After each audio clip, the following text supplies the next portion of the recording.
ಸ್ನೇಹಿತರೆ, ಎಲ್ಲರಿಗೂ ನಮಸ್ಕಾರ. ನಾಳೆಯಿಂದ ಬಿಗ್ ಬಾಸ್ 11ನೇ ಈ ಸೀಸನ್ನು ನಡೀತೈತೆ. 11ದಂತೆ ಇದು. ನಾಳೆಯಿಂದ ಸ್ಟಾರ್ಟ್ ಮಾಡ್ತಾರೆ. ಭಯಂಕರ ಅದ್ಧೂರಿಯಾಗಿ ಸ್ಟಾರ್ಟ್ ಮಾಡ್ಕೊಂಡಿದ್ದಾರೆ. ನಾನು ಈ ಬಿಗ್ ಬಾಸ್ ನಡೆಸೋರ್ಗೆ ಒಂದು ಮಾತು ಕೇಳ್ತೀನಿ. ನೀವು ಇದನ್ನು ದುಡ್ಡು ಮಾಡೋಕ್ಕಂತೂ ನಡೆಸ್ತಾ ಇರೋದು ಕರೆಕ್ಟಾಗಿ, ಏನು ಜನರಿಗೋಸ್ಕರ ಅಂತೂ ಮಾಡ್ತಾ ಇಲ್ಲ. ಈ ಬಿಗ್ ಬಾಸ್ ಕಾರ್ಯಕ್ರಮ ಮತ್ತು ಈ ಸರ್ಕಾರ ಎರಡು ಒಂದೇ. ಸರ್ಕಾರನೂ ದುಡ್ಡು ಮಾಡ್ತಾ ಇದೆ, ಅವರು ದುಡ್ಡು ಮಾಡ್ಕೊಳ್ಳೋಕ್ಕೆ ಗೆಲ್ತಾರೆ. ಯಾಕಂದ್ರೆ MLAಗಳು, ಮಂತ್ರಿಗಳು ಅವರು ಸೇಮ್, ನಿಮ್ಮದು ಸೇಮ್. ಬಿಗ್ ಬಾಸು ಅಷ್ಟೇ, ನಿಮ್ಮದು ದುಡ್ಡು ಕಾರ್ಯಕ್ರಮ, ನಿಮ್ಮದು ದುಡ್ಡು ಮಾಡಿಕೊಳ್ಳುವ ಕಾರ್ಯಕ್ರಮ, ಇವರು ದುಡ್ಡು ಮಾಡಿಕೊಳ್ಳುವ ಸರ್ಕಾರ ಅಷ್ಟೇ. ಇದರಲ್ಲಿ ಏನೇನೂ ಇಲ್ಲ.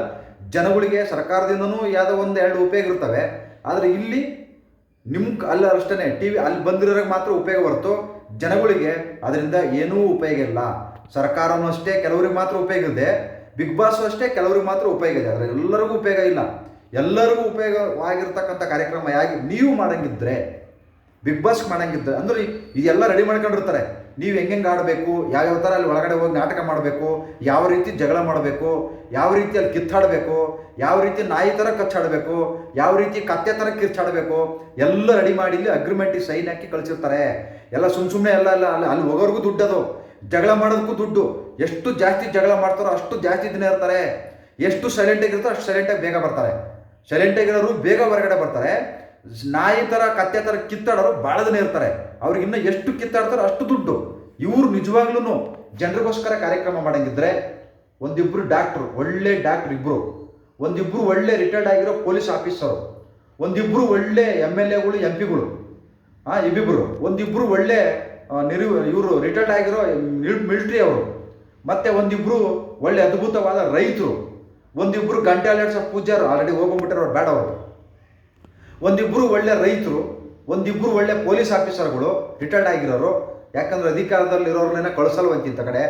ಅದರಿಂದ ಒಂದಿಬ್ಬರು ಸರ್ಕಾರಿ ಅಧಿಕಾರಿಗಳು ರಿಟೈರ್ಡ್ ಆಗಿರೋರು, ತಹಶೀಲ್ದಾರ್ಗಳು, DC ಗಳು ಇರ್ತಾರಲ್ಲ, ಇವ್ರನ್ನೆಲ್ಲ ಕಳಿಸಿ ಬಿಗ್ ಬಾಸ್ಗೆ.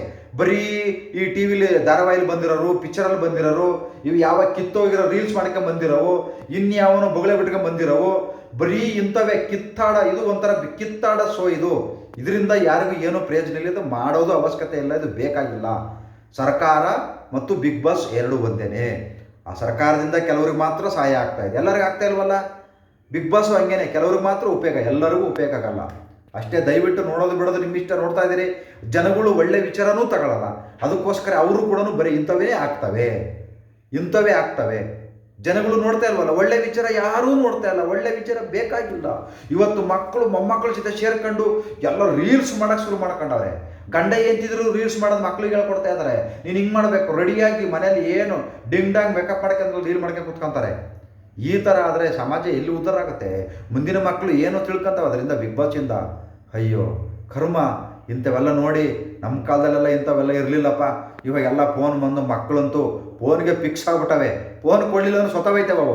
ಆ ಮಟ್ಟಕ್ಕೆ ಮಕ್ಕಳನ್ನ ಫೋನ್ಗೆ ಫಿಕ್ಸ್ ಮಾಡಿಟ್ಟವ್ರೆ ತಂದೆ ತಾಯಿದಿರು. ಯಾವ ರೀತಿ ಮಕ್ಕಳನ್ನ ಇವತ್ತು ಬೆಳೆತಿದಾರೋ, ಮುಂದೆ ಅವು ಹೆಂಗಿರ್ತಾವೋ, ಮುಂದಿನ ಜೀವನ ನೆನೆಸ್ಕೊಂಡ್ಬಿಟ್ರೆ ಅಯ್ಯಪ್ಪ ಗೋವಿಂದ ಇಂಥವೆಲ್ಲ ನೋಡ್ಕೊಂಡು ಕೂತ್ಕೊಂಡು ಇವತ್ತು ಆ ಶೋ ನಡ್ಸೋಕ್ಕೆ 106 ಕೋಟಿ ರೂಪಾಯಿ ಖರ್ಚಾಗುತ್ತೆ.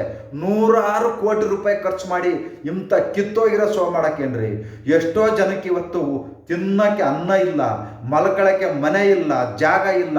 ಇಂಥ ಕಿತ್ತೋಗಿರೋ ಶೋ ಮಾಡೋ ಬದಲು ಅಂಥವ್ರಿಗೆ ಸಹಾಯ ಮಾಡ್ಬೋದಲ್ರಿ.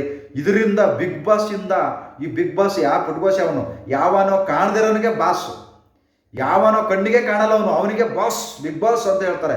ಇದುವರೆಗೂ ಯಾರನ್ನೋದು ಕಣ್ಣಿಗೆ ಕಾಣಿಲ್ಲ, ಅವನಿಗೆ ಬಿಗ್ ಬಾಸ್, ಬಾಸ್ ಹೇಳಿ ಬಾಸ್, ಅವನೆಲ್ಲಿದ್ದಾನ ಹೇಳಿ, ಅವನೊಬ್ಬ ಸೌಂಡ್ ಬೇರೆ, ಅದು ಬೇರೆ. ಈ ಥರ ಇದಕ್ಕೆ ಬಿಗ್ ಬಾಸು. ಇದಕ್ಕೆ ಎಷ್ಟು ಬರುತ್ತೆ ದುಡ್ಡು ಅಂದ್ರೆ ನಿಜವಾಗ್ಲೂ ಲೆಕ್ಕನ ಹಾಕಕ್ಕ ಅಷ್ಟು ದುಡ್ಡು ಬರುತ್ತೆ. ಇದಕ್ಕೆ ಕೋಟಿಗಟ್ಟಲೆ, 106 ಕೋಟಿಗಟ್ಟಲೆ ದುಡ್ಡು ಬರುತ್ತೆ. ಸುದೀಪ್ ಅವರೇ ಇದರಲ್ಲಿ ಏನಿಲ್ಲ ಅಂದ್ರೂ ಅವರೇನು ಜೀವ ಇವರವರೆಗೂ ದುಡ್ಡೇ ಖರ್ಚು ಮಾಡೋಂಗಿಲ್ಲ ಅವರು. ಇದು ಏನದು ಸಂಪಾದನೆ ಮಾಡೋಂಗಿಲ್ಲ ಆ ರೀತಿ ಅವರು. ಅದಕ್ಕೋಸ್ಕರನೇ ಪಿಕ್ಚರ್ಗಳೇ ಮಾಡ್ತಾ ಇಲ್ಲ ಸರಿಯಾಗಿ. ಯಾಕಂದರೆ ಇಲ್ಲಿ ಬರುತ್ತಲ್ಲ ಬಿಗ್ ಬಾಸಲ್ಲಿ, ಇನ್ನೇನಕ್ಕೆ ಪಿಕ್ಚರ್ ಮಾಡಬೇಕು? ಇದರಲ್ಲೇ ಒಂದು 50-60 ಕೋಟಿ ಬಂದು ಹೋಗುತ್ತೆ. ಸುಮಾರು 50-60 ಕೋಟಿ ಇದರಲ್ಲೇ ಬರುತ್ತೆ. 6 ಗಂಟೆ ನಿಂತ್ಕೊಳ್ಳೋಕೆ ಒಬ್ಬ ಮನುಷ್ಯ ಅಂದ್ರೆ ಸುಮ್ಮನೆನಾ? ಪುಕ್ಷಟಿ ನಿಂತ್ಕೊಂತಾನೆ ಹೋಗಿ 6 ಅವರಲ್ಲಿ ನಿಂತ್ಕೊಂಡು ಸುಮ್ಮನೆ ತಮಾಷೆ ಮಾತಾ? ನಮ್ಮ ಜನನೂ ಒಳ್ಳೆ ನೋಡ್ತಾ ಇಲ್ವಲ್ಲ, ಇಂಥವೇ ನೋಡ್ತಾನೆ.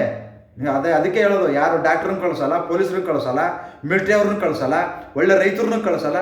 ಬೇಕಾಗಿಲ್ಲ. ಅವ್ರಿಗೆ ಬೇಕಾಗಿರೋರು ಯಾರು ಚೆನ್ನಾಗಿ ಕಿತ್ತಾಡ್ತಾರೆ, ಎಲ್ಲ ಪ್ರತಿಯೊಂದು ಬಿಗ್ ಬಾಸಲ್ಲೂ ಕೂಡ ಕಿತ್ತಾಡರೇ ಹೋಗಿರೋದು. ಒಳ್ಳೆರಂತೂ ಹೋಗಿಲ್ಲ ಇದುವರೆಗೂ, ಬರೀ ಕಿತ್ತಾಡರೇ ಹೋಗಿರೋದು. ನಮಸ್ಕಾರ. ನಿಮ್ಮಿಷ್ಟ ನೋಡೋದು ಬಿಡೋದು. ಇದರಿಂದ ಆದಷ್ಟು ಮಕ್ಕಳನ್ನ ಬಿಗ್ ಬಾಸಿಂದ ದೂರಾಡಿ ಅಂತ ಕೇಳ್ಕೊತಾ ಇದ್ದೀನಿ. ಎಲ್ಲರಿಗೂ ಒಳ್ಳೆಯದಾಗಲಿ.